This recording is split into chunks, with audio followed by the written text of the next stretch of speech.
Bonjour, vous écoutez ce podcast proposé par Prospective Industrie.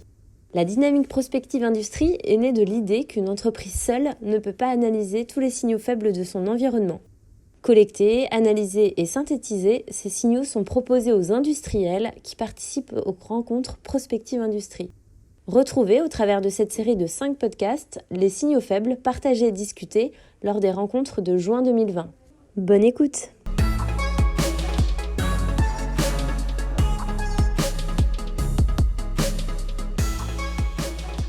Nous allons donc aborder maintenant une nouvelle partie, appelée relocalisation, de l'aspiration à la mise en œuvre. Alors c'est vrai que ce terme de relocalisation, on en a beaucoup entendu parler pendant la crise. La question qu'on peut se poser, c'est est-ce que c'est un effet d'annonce politique, une aspiration politique, ou est-ce que ça revêt une réelle réalité économique ? On a pu remarquer pendant cette crise, en France notamment, qu'un certain nombre de professionnels, d'élus, de membres de la société civile ont appelé le pays à retrouver sa souveraineté. Tout cela pour sécuriser les approvisionnements et la production. Et en même temps, quand on regarde d'un peu plus près, on se rend compte que la France, pendant le confinement, n'a utilisé que 30 à 40% de ses capacités industrielles, que finalement les anciennes aides financières qui ont déjà été déployées en France liées à la relocalisation se sont avérées globalement peu efficaces. Autre point important, c'est qu'on se rend compte qu'il y a une réelle méconnaissance des chaînes logistiques qui peut aussi freiner cette relocalisation. Et puis, on peut aussi se poser la question de l'arrivée massive de production asiatique sur les marchés européens avec une reprise accélérée de l'activité en Chine. Donc voilà, cette relocalisation pose un certain nombre de questions. Est-ce qu'on ne va pas plutôt vers une forte probabilité de diversification des chaînes de production ? Quels sont les modèles aussi qui peuvent être proposés pour rendre effective et économiquement attractive cette relocalisation ? Et puis, est-ce qu'il faut continuer à distinguer dans l'avenir ces fameux secteurs stratégiques dont on a beaucoup entendu parler, qui sont positionnés sur des besoins essentiels comme la santé, l'alimentaire, des industries de production de biens non vitaux qui seraient peut-être mis au rang secondaire et peut-être moins subventionnés. Et puis justement, quelles seraient les conséquences sur les filières d'une priorisation des secteurs à relocalisation avec les aides financières associées face à d'autres qui seraient peut-être jugés secondaires. Alors, cette relocalisation aussi pose la question de la production industrielle qui serait donc au cœur de cette relocalisation. On a déjà vu dans les années précédentes des tendances à la relocalisation, notamment avec la guerre commerciale, la nécessité de proximité avec le client final, les notions de réduction des transports. Aujourd'hui, on voit qu'il y a une importance forte de la souveraineté technologique qui pose aussi des risques liés à des rachats d'entreprises. Et puis quand on parle de relocalisation, évidemment se pose la question de la production industrielle. Est-ce qu'elle sera au cœur de cette relocalisation ?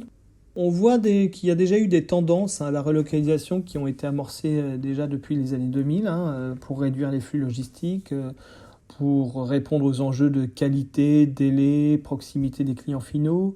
La nécessité aussi de régionaliser les échanges commerciaux avec la création de nouvelles alliances. Et puis un autre enjeu quand même qui est la protection des entreprises, notamment liée à la souveraineté technologique des pays, avec un certain nombre de risques de rachat d'entreprises françaises sur des domaines stratégiques.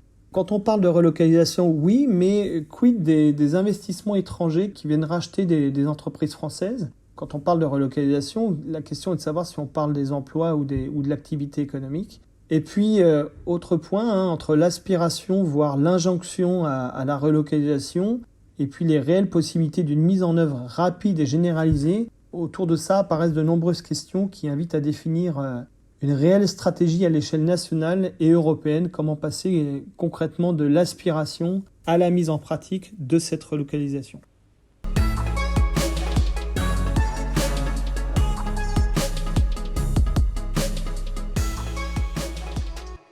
La relocalisation est particulièrement évoquée, mais comment est-ce qu'on passe de l'utopie, de l'aspiration, à quelque chose de vraiment opérationnel ? C'est vrai qu'il y a beaucoup de questions qui se posent et on trouvait intéressant de vous en faire prendre connaissance. Donc à travers notamment la notion de circuit court et de désintermédiation. Effectivement, est-ce que l'industrie pourrait se calquer sur le modèle par exemple de l'agroalimentaire qui a entamé une mutation vers des circuits courts, à l'image par exemple des coopératives ? Est-ce qu'également on peut imaginer une réintégration des compétences des grands donneurs d'ordre locaux et une plus importante concentration d'acteurs ? Est-ce que également les fournisseurs de rang 2-3 resteront dans un statut d'intermédiaire ? Et puis au-delà de ça, dans le cadre d'une relocalisation, comment est-ce que je reste, moi, demain, industriel, un fournisseur indispensable ? Enfin, également, comment est-ce que l'on gère la diversification des activités des entreprises qui seraient justement engagées dans plusieurs filières ? Et puis, d'autres questions quand on aborde la notion de relocalisation, puisqu'effectivement, dans relocalisation, on a bien la notion du local qui se dessine, à travers justement un axe autour de la question du sourcing, et en particulier la place, comment est-ce que les filières elles vont organiser leur sourcing en cas de relocalisation, quel impact sur l'augmentation des prix des composants, et surtout au-delà de ça, comment est-ce que l'on peut former les acheteurs qui sont à l'heure actuelle plus habitués au low cost. On a d'ailleurs eu beaucoup de réactions d'industriels à ce sujet pendant nos webinaires de restitution. La place aussi de l'équilibre mondial avec des potentielles relocalisations. Quel sera demain le moteur économique mondial ? On se doute bien que la Chine ne va pas forcément se laisser faire à ce niveau-là. Donc quelles incidences aussi pour les pays qui feront l'objet de délocalisation ? La place aussi du pilotage et de la législation. Qui est-ce qui peut demain donner l'impulsion d'une relocalisation ? Est-ce que ça va jouer au niveau de l'Europe, des États, voire même des donneurs d'ordre ou des sous-traitants ? C'est des questions que l'on peut se poser aussi sur cette thématique. Et puis enfin, le consommateur et le citoyen, à travers le paradoxe, est-ce qu'il y aura une réelle acceptabilité par les clients industriels, mais aussi finaux, de l'augmentation des prix ? Et puis au-delà de ça, la place aussi du territoire est questionnée, puisque qui dit relocalisation des entreprises dit aussi acceptation de la population et des territoires à l'implantation de nouvelles usines sur des terres qui peuvent être potentiellement protégées. En parallèle de ça, via la collecte, certains industriels ont mis en exergue certains enjeux autour de la relocalisation. Le paradoxe d'implantation d'usines à taille humaine, et puis le phénomène annoncé également de concentration d'acteurs. Imaginez aussi une délocalisation plutôt moyenne distance, à l'image des pays d'Europe de l'Est, des pays méditerranéens. Et puis la question aussi de l'impact des formations dans le cadre d'une relocalisation potentielle. Déjà des formations qui rencontrent des difficultés pour s'adapter aux besoins des industriels. Comment est-ce qu'on pourra demain les orienter plus efficacement par rapport à une relocalisation qui pour l'instant n'est qu'au stade de l'aspiration ? Et puis enfin, comment est-ce qu'on peut associer à la relocalisation de la production d'importantes aides aussi à la R&D et à l'innovation ? Et puis quand on parle de relocalisation, c'est intéressant de voir quels sont les leviers de cette relocalisation. Alors bien sûr, la technologie, l'automatisation, la robotisation sont des vrais leviers de la relocalisation. Mais quand on regarde d'un petit peu plus près, on voit quand même que l'industrie du futur se déploie en France encore de manière assez lente, avec un taux de croissance annuel de la robotisation qui est autour de 3,4%, contre 6,7% pour nos voisins espagnols. Et puis, relocalisation veut aussi dire un nouveau rapport de l'industrie à son territoire. Quand on parle de relocalisation, on parle de territoire, on ne parle pas forcément que de chaîne de valeur qui s'apparente par exemple au circuit court. Et donc, cette relocalisation replace l'industrie au cœur d'un projet de société, autour d'actions de RSE, de micro-territoires, de micro-usines, etc. La question qu'on peut se poser, c'est et si demain, des industries s'intégraient davantage dans ces micro-territoires ? Et puis, dernier point, c'est aussi des clés de lecture qui sont de plus en plus B2C pour anticiper l'avenir des secteurs industriels. Alors, 2 exemples ici. La plasturgie, d'un côté, où on a vu que cette filière observe le comportement des consommateurs dans leur relation post-Covid à l'emballage.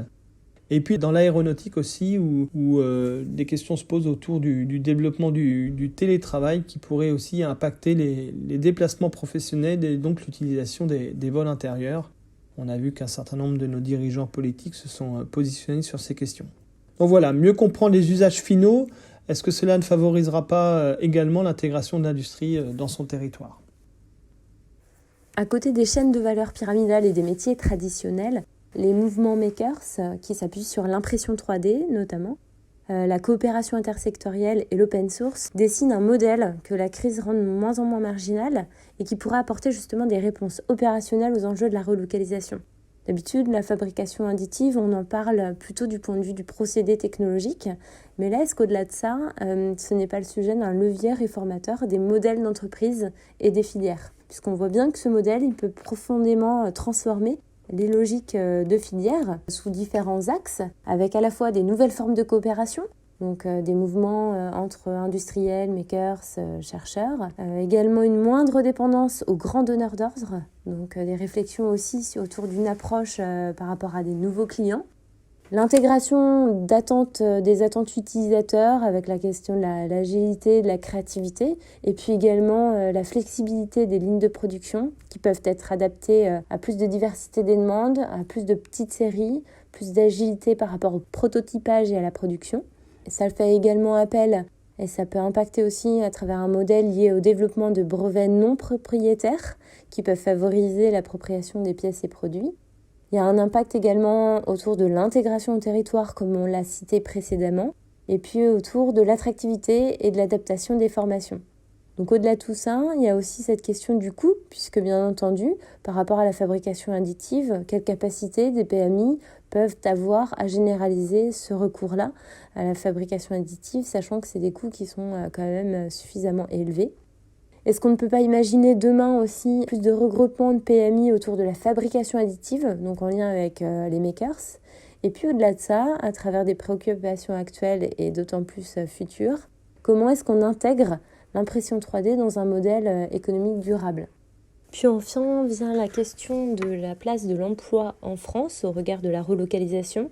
Est-ce que l'on ne tendrait pas vers une relocalisation de la production et une délocalisation des services? On sait que les services représentent 76% des emplois en France, qu'il y a déjà beaucoup de délocalisation de services dans les pays à bas coût, et notamment que le renforcement du télétravail dans les entreprises peut être amené aussi une perte de valeur de certains métiers qui vont être plus facilement délocalisables. Au regard de ces observations aussi, on peut se poser de la question de quel impact la relocalisation pourra avoir sur l'emploi en France. On peut éventuellement émettre une hypothèse.